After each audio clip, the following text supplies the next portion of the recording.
New York City, Museum of Modern Art, October 2018. Emma Richardson thought it would be a simple Saturday outing with her son, Jacob. The boy had never shown interest in art. He preferred dinosaurs and building blocks. But when they entered the gallery housing Van Gogh's The Starry Night, something changed. Jacob stopped walking.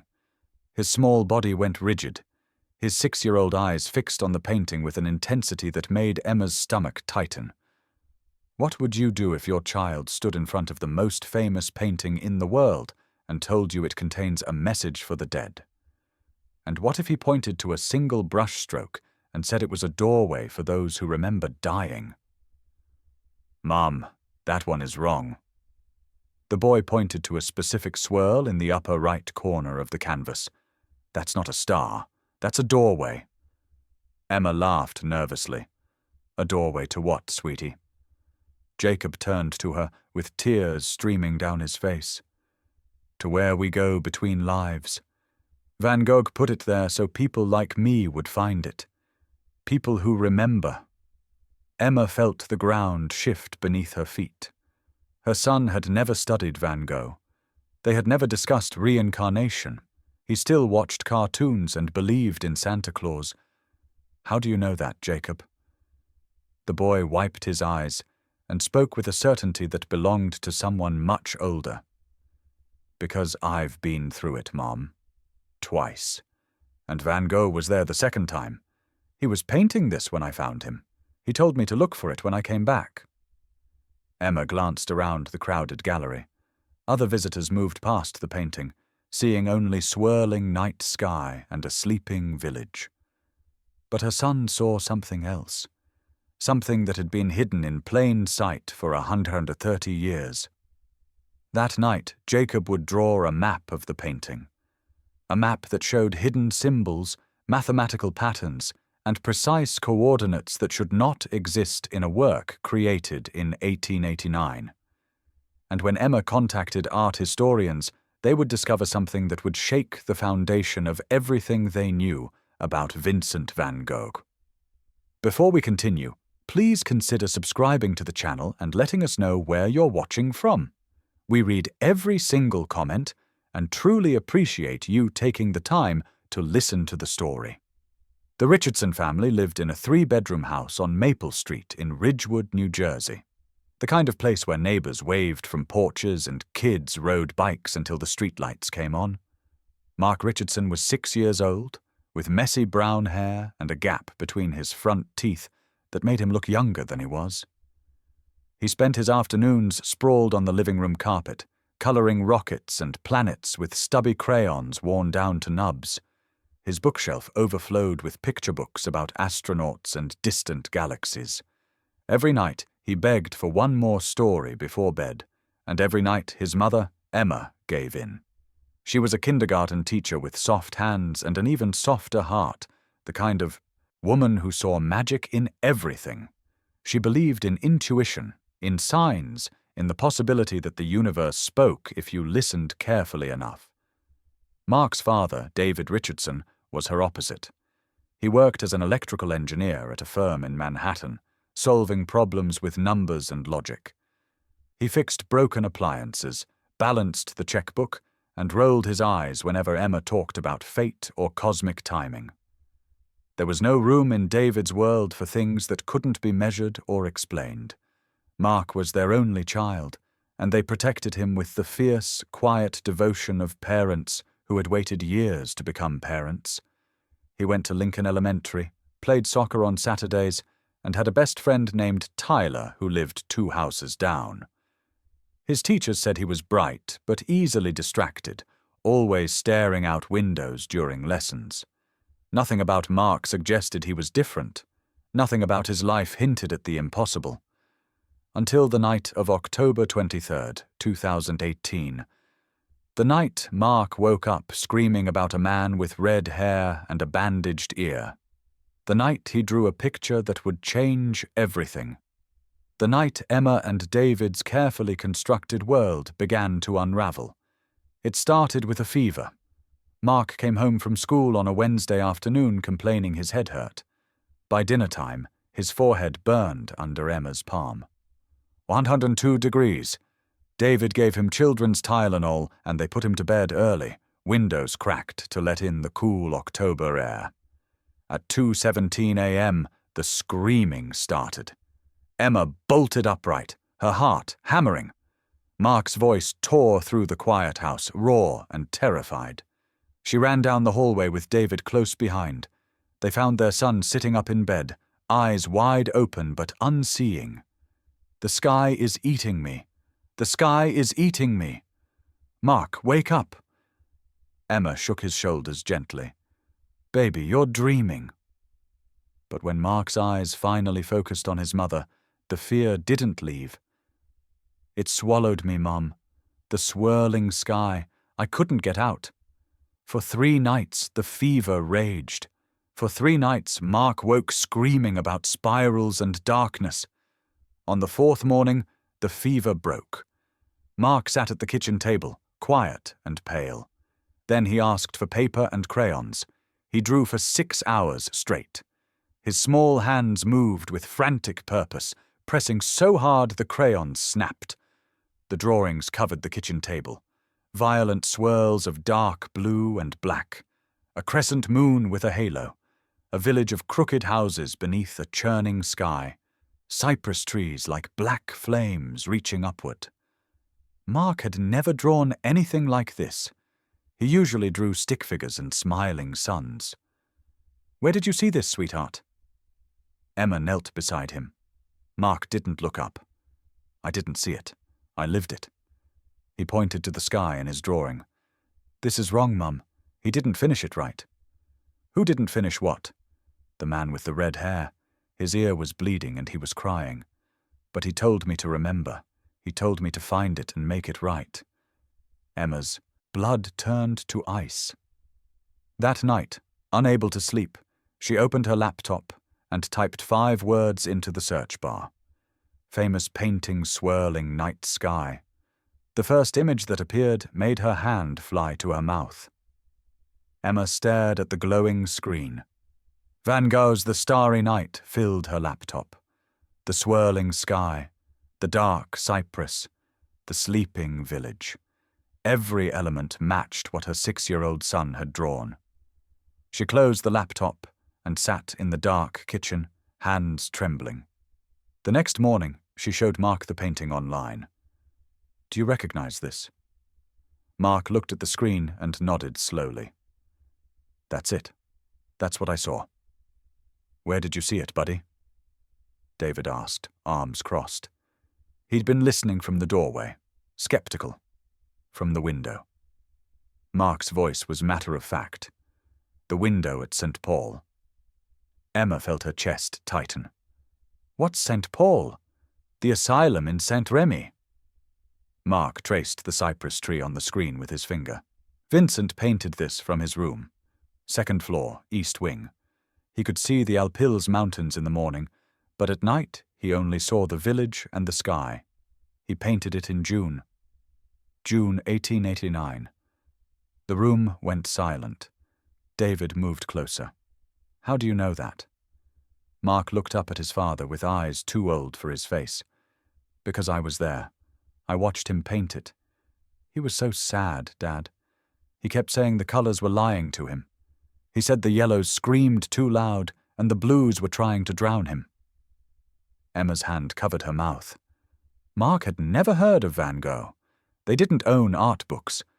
He watched cartoons and played with Legos. But he didn't finish it. Mark turned back to the screen. He was supposed to add something. A message in the stars. But his mind was too broken that day.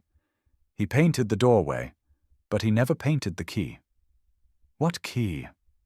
Emma whispered. "The one that shows people how to remember." Mark stood up and walked to his drawings on the table. He picked up a blue crayon. "I have to finish it for him.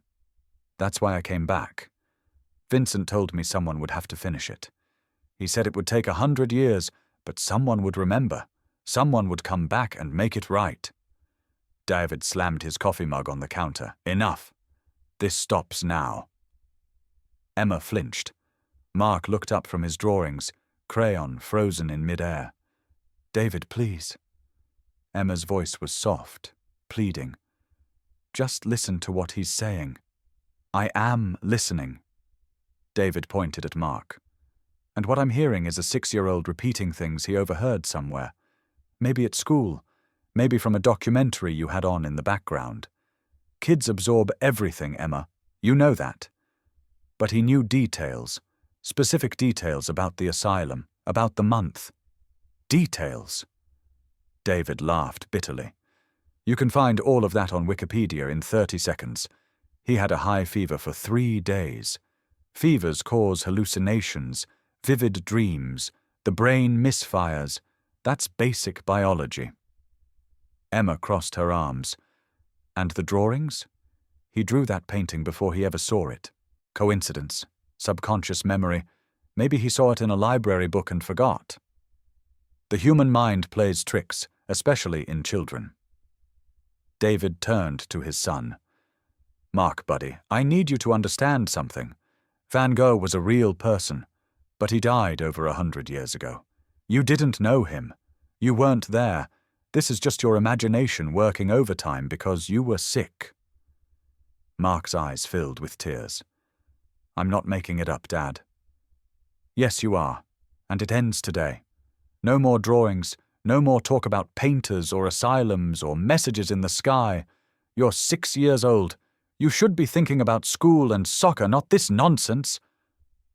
Mark stood up, knocking his chair backward. "It's not nonsense."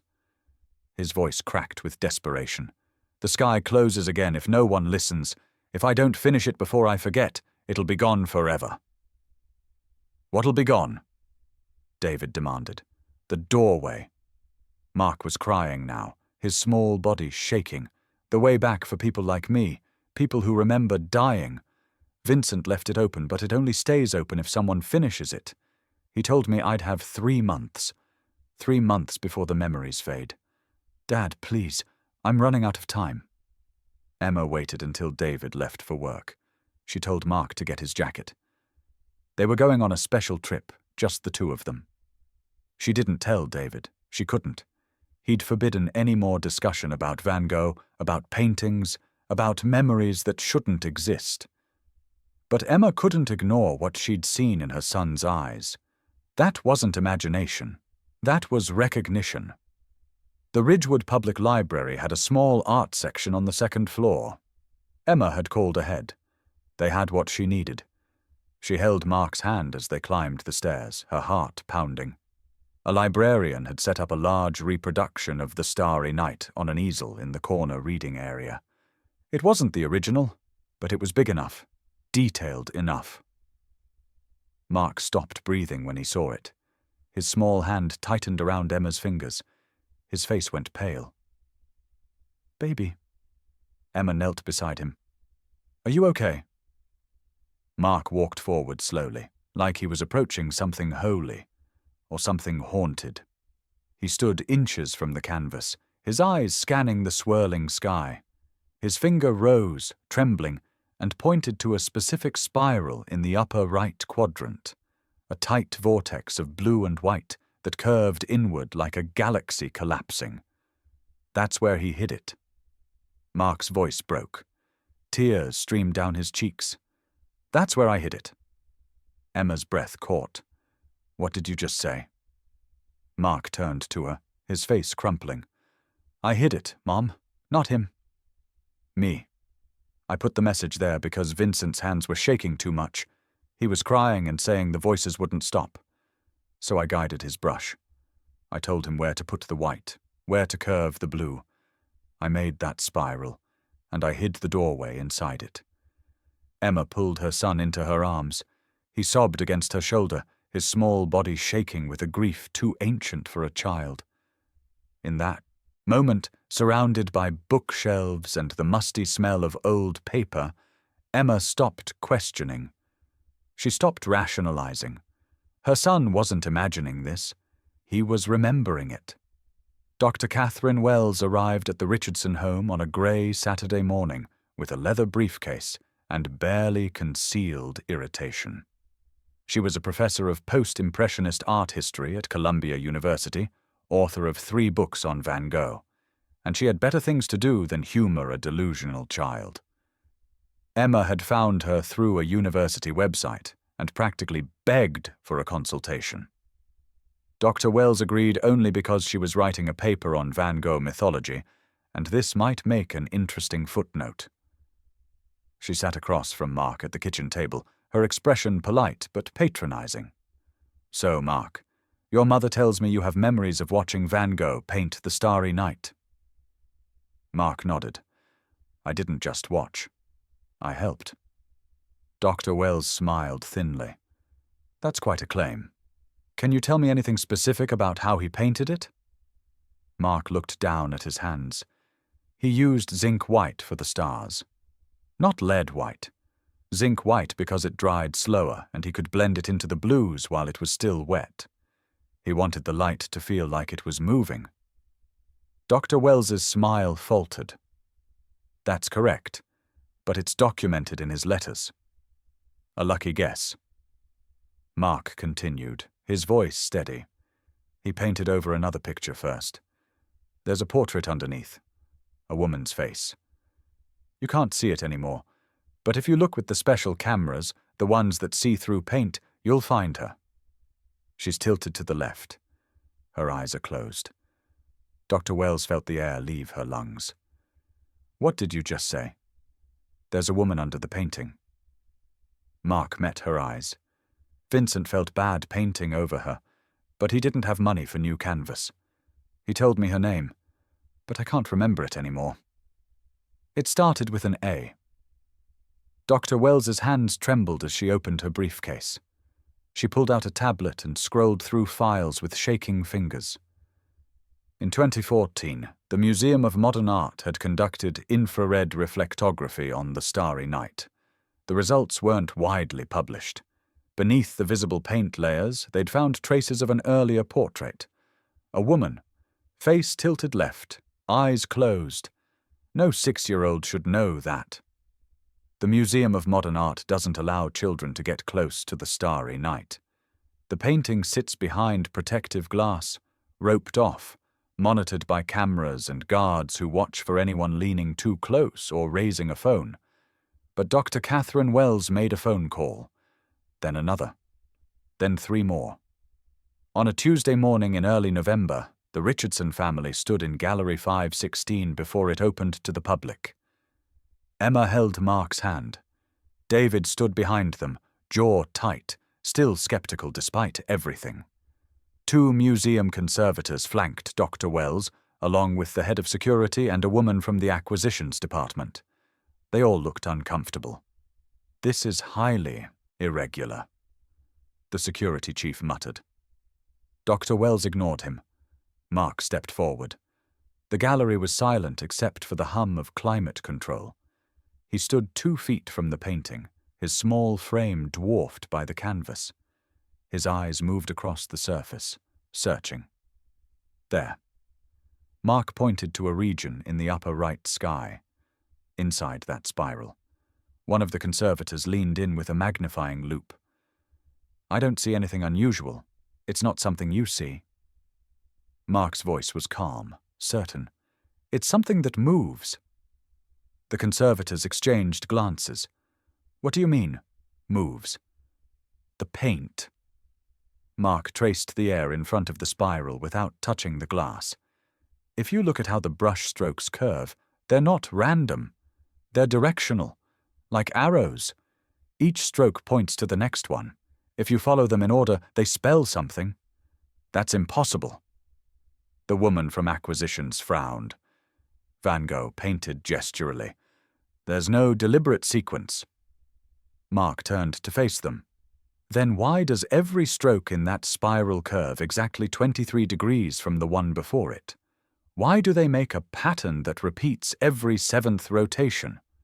Why does the white paint sit on top of the blue in some places, but underneath it in others, even though he painted the whole thing in one session?" The room went still. One of the conservators pulled out his phone, fingers flying across the screen, pulling up high-resolution scans. His face went pale. Oh my God, he's right. The conservators worked for 3 hours.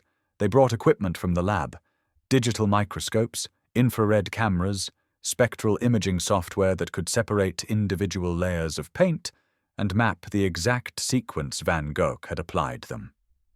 The Richardson family waited in a conference room. David paced.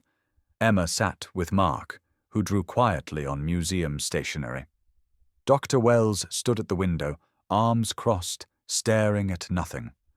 When the door finally opened, the lead conservator looked like he'd seen a ghost. You need to see this. They returned to the gallery. A laptop sat on a cart, displaying a high-resolution scan of the spiral Mark had identified. The conservator pulled up a layered analysis, showing the paint strokes separated by depth and composition. When you map the directionality of each brush stroke and measure the angles, you get this. He clicked a button. A geometric pattern emerged, a spiral within the spiral, each stroke connected to the next in a precise mathematical sequence. The angles weren't random. They followed a logarithmic progression, the kind found in nautilus shells, in galaxies, in the golden ratio. This pattern. Dr. Wells's voice was barely a whisper. I've seen this before. Where? Emma asked. Ancient Tibetan mandalas, Egyptian tomb paintings, Greek mystery school diagrams. The conservator pulled up comparison images. It's called the eternal spiral, a symbol of death, rebirth, and the cyclical nature of consciousness. It appears in dozens of ancient cultures, always associated with reincarnation and the journey of the soul between lives. Van Gogh had no formal training in sacred geometry. Dr. Wells said slowly, There's no record of him studying these symbols, no sketches, no references in his letters. He shouldn't have known how to construct this. Mark's small voice cut through the silence. He didn't know. Not at first. Mark walked to the laptop screen. He only knew after he remembered. After he remembered what? David's voice cracked. Mark looked up at his father with tears in his eyes. How he died the time before. Vincent remembered drowning. He painted the spiral because that's what he saw when the water took him. The doorway between lives. They moved to a smaller conference room. Just the family, Dr. Wells, and the lead conservator. Mark sat at the head of the table, his legs swinging above the floor, too short to reach the ground. Emma put her hand on his shoulder. He looked so small, so impossibly young. Mark, Dr. Wells spoke gently. Can you tell us what you remember? Not about the painting. About before. Mark was quiet for a long moment. When he finally spoke, his voice carried a weight that didn't belong to a 6-year-old. I remember being alone a lot, in a yellow house that was too big and too quiet. I remember seeing things that other people couldn't see, colors that moved and spoke, lights that had voices. I remember my head hurting all the time, like there were too many thoughts trying to fit inside it. Emma's eyes filled with tears. I remember painting because it was the only thing that made the voices stop. When I painted, everything made sense. The chaos turned into order. The pain turned into beauty. But people thought I was crazy. They sent me away to a place with white walls and locked doors. David leaned forward. The asylum. Mark nodded. I could see the mountains from my window, and the village below, and the sky at night. The sky was the only thing that felt true. Everything else was a lie. The world, the people, even my own mind. But the sky never lied. Then why the spiral? Dr. Wells asked softly. Why hide a message about rebirth in the painting? Mark looked at her with ancient eyes. Because I remembered drowning. In the life before that one. I remembered the water closing over my head and seeing a doorway made of light. And I understood. The suffering wasn't punishment, it was preparation. Every life that hurts, every life that breaks you, it's sharpening your soul, making it ready for the next journey, making it strong enough to remember. Vincent's voice cracked. I painted the spiral so people would know. So when they suffered, they'd understand it wasn't meaningless. It was necessary. The discovery was published in a small academic journal 2 weeks later. The museum's findings were technical, cautious, stripped of any mention of a 6-year-old boy. But within art history circles, the revelation was seismic. Van Gogh had embedded an ancient symbol of rebirth into his most famous work, using mathematical precision that shouldn't have been possible for someone in his mental state. Back in Ridgewood, something changed. Mark woke up one morning in mid-November and asked for pancakes. Not spirals, not blue paint. Pancakes. Emma made them, watching her son carefully. He ate normally, chattering about a cartoon he wanted to watch. That afternoon, she found him in the living room building a Lego spaceship. The drawings were still on the kitchen table. She'd been afraid to move them. Mark walked past them without a glance. Over the next week, the obsession simply dissolved. Mark stopped asking about the painting. He stopped talking about Vincent. When Emma gently mentioned the museum trip, Mark looked confused. What museum? The nightmares stopped. He slept through the night, peaceful and still. No more screaming about swirling skies or drowning in spirals. David noticed it first. He's forgetting. Emma sat on the couch, a drawing of the starry night in her hands. I know. Is that good or bad? I don't know. By December, Mark had forgotten Van Gogh's name entirely. Emma tested him carefully, showing him the painting on her laptop.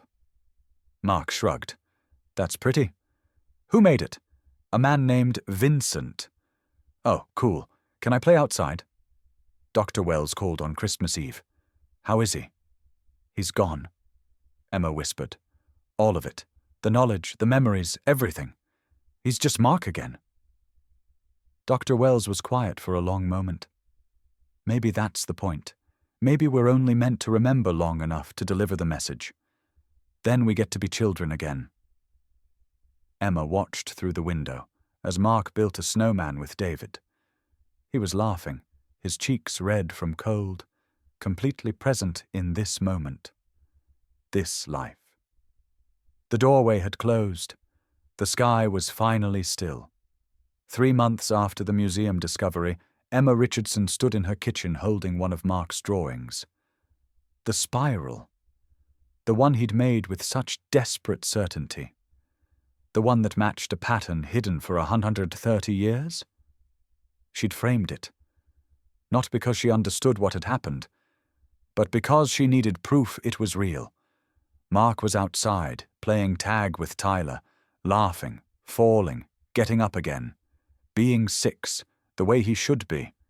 But the message remained, captured in academic journals, whispered in art history departments, debated by scholars who would never mention a child's name but couldn't deny the mathematics. The eternal spiral. The doorway between lives. Van Gogh had painted it during his darkest hours, guided by a memory of drowning, shaped by an understanding that transcended his broken mind. And for 3 months, a boy in New Jersey had carried that same understanding, had spoken with the same ancient clarity, had finished what was left incomplete. Dr. Wells published a paper titled The Cosmological Substructure of the Starry Night. It was clinical, measured, but in the final paragraph, she wrote something that made Emma cry. Perhaps genius is not a gift bestowed in one lifetime, but a burden carried across many. Perhaps those who see too much, feel too much, suffer too much, are being prepared for a purpose we cannot yet comprehend. So now the question falls to you. Do you believe Mark Richardson carried the memory of Vincent van Gogh? Do you believe a soul tormented by visions and pain could return, gentler and smaller, to finish what was left undone? Or do you think this was coincidence? Fever dreams and lucky guesses wrapped in the grief of parents desperate for their son to be extraordinary? Vote in the comments. Tell us what you believe. Because here's what we know for certain. The spiral exists. The mathematics are undeniable. And a 6-year-old boy knew things he shouldn't have known. Maybe some souls, once awakened to truth, never truly stop speaking. Maybe they just wait for the right moment, the right body, the right witness. Subscribe if you want to hear more stories like this, stories that live in the space between impossible and undeniable. Because the truth isn't always what we see. Sometimes it's what we remember.